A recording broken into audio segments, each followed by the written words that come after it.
अगर आप एक नेटवर्क मार्केटिंग बिजनेस में काम करते हैं और आपको इनविटेशन देना नहीं आ रहा है और आपको समझ में नहीं आ रहा कि इनविटेशन कैसे देते हैं, और इनविटेशन देते समय आपको परेशानी आती है, आपको समझ में नहीं आता कि इनविटेशन कैसे देना चाहिए, एक अच्छा इनविटेशन कैसा होना चाहिए जिसमें आपका प्रोस्पेक्ट आपको सुने और आपको आपकी क्लोजिंग अच्छे से हो, तो आपको कुछ बातों का ध्यान रखना चाहिए। तो वीडियो को लास्ट तक देखना और इन सारे स्टेप्स को फॉलो करना, ठीक है। सबसे पहले आप जब भी इनविटेशन देंगे तो आपको अग्रेसिव नहीं होना है, बहस नहीं करनी है, बिल्कुल अच्छे से बात करनी है। नेक्स्ट है, आपको लाइक अ साउंड नहीं करना है, आपको अटक अटक कर नहीं बोलना है, आपको रुक रुक कर नहीं बोलना है, ठीक है।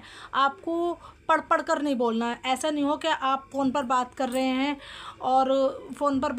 हैं और है ना स्क्रिप्ट आपने तैयार कर रखी है और आप है ना बोल बोल के लिख रहे हैं, बोल बोल कर पढ़ रहे हैं, तो सामने वाले को समझ में आ जाएगा कि इसको नहीं कुछ मतलब इतना ज़्यादा नहीं आता और ये अच्छे से इसको नहीं पता है, और इसको समझ में आ जाएगा कि आप वो इनविटेशन आपका अच्छा नहीं होगा, ठीक है। नेक्स्ट है, आपको कॉन्फिडेंस आपका टॉप पर होना चाहिए, आपको अच्छे से बात करनी आनी चाहिए। ये समय के साथ साथ होता है, जब आप 50-100 इनविटेशन दे लेंगे तो आपका इनविटेशन अच्छे से होगा, लेकिन ये प्रैक्टिस के साथ होगी, आपकी स्किल्स डेवलप होती चली जाएगी।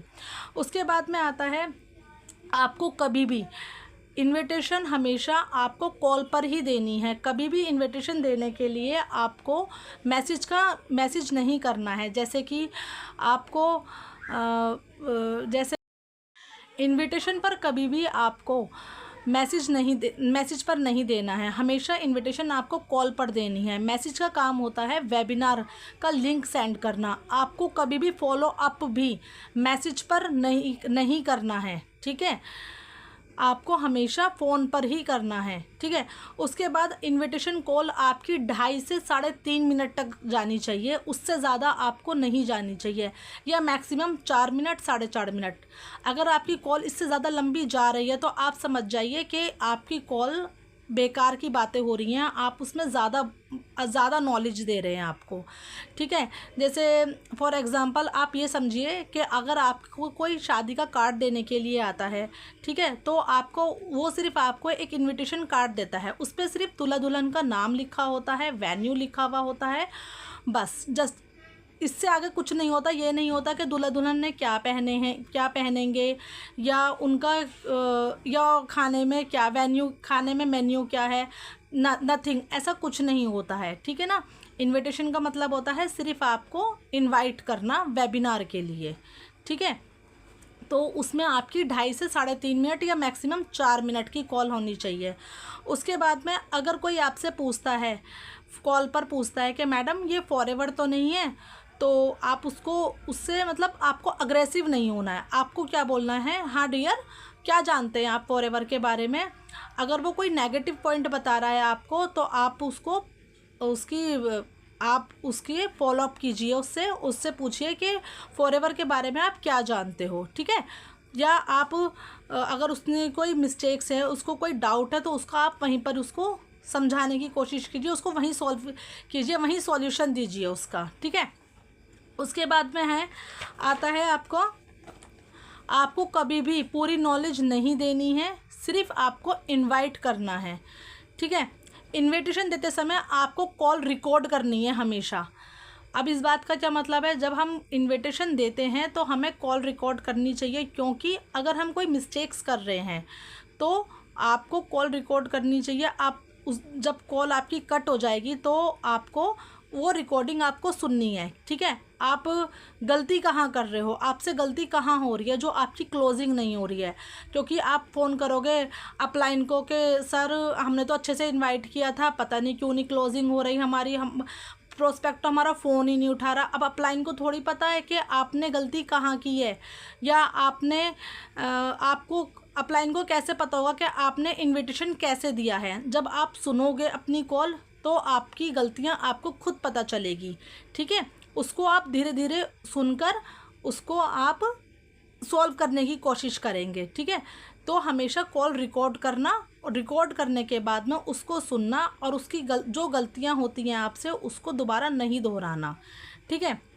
और हमेशा एक्साइटेड होकर बात करनी है, और फेस पर हमेशा स्माइल रख कर बात करनी है कि क्योंकि अब आप बोलोगे कि मैम हमसे सामने वाला कोई बात कर रहा है तो हम वीडियो कॉलिंग पे थोड़ी बात कर रहे हैं जो उसे हमारी स्माइल दिखेगी, नहीं स्माइल दिखेगी, स्माइल नहीं दिखेगी, लेकिन वाइब ट्रांसफ़र होती है।